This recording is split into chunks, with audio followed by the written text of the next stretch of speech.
ये दुर्गा माई रौरा तो माइयों की माई है, जन जन के सहाय है। और रौरा तो हर गलत और पाप करे वाला पर अपन शस्त्र उठौले बानी, फिर आज काहे देर कैले बानी माई?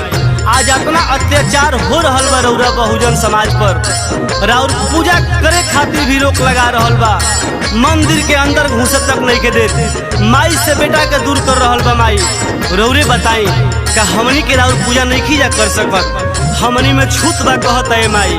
रौरा विचार करी और ऐसन पापी और ढोंगियन के सर्वनाश करिए माई, ताकि माई पर से बेटा के विश्वास न उठे और इंसानियत और मानवता के नाम पर शर्म ना आवे।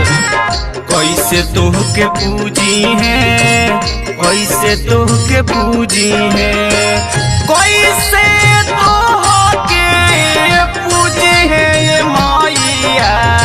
दलित परिवारवा, दलित परिवारवा, जाही नहीं देवे, जाही नहीं देवे, घूस ही ना देवे लाए माइया।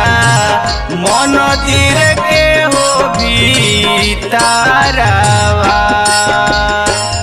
मंदिर के हो भीतरवा, मंदिर के हो भीतरवा।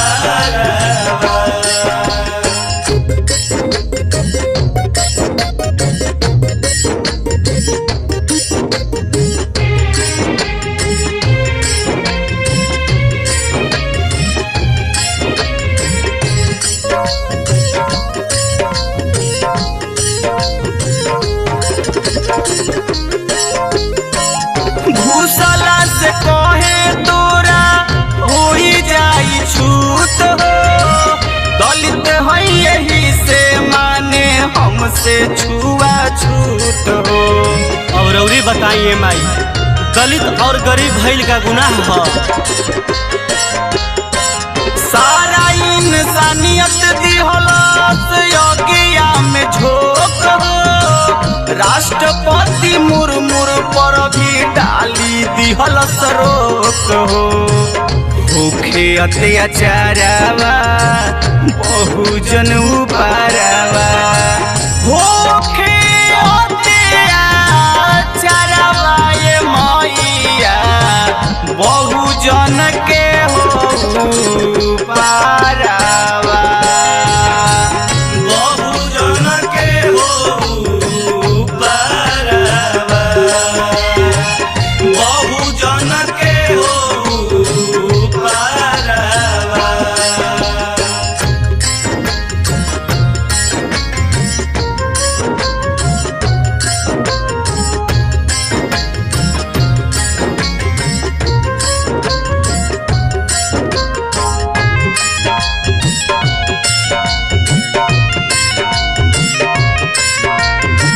कृष्ण जी खैले घरे चेतना चमार के, इतिहास गवाह बा पता पूरा संसार के।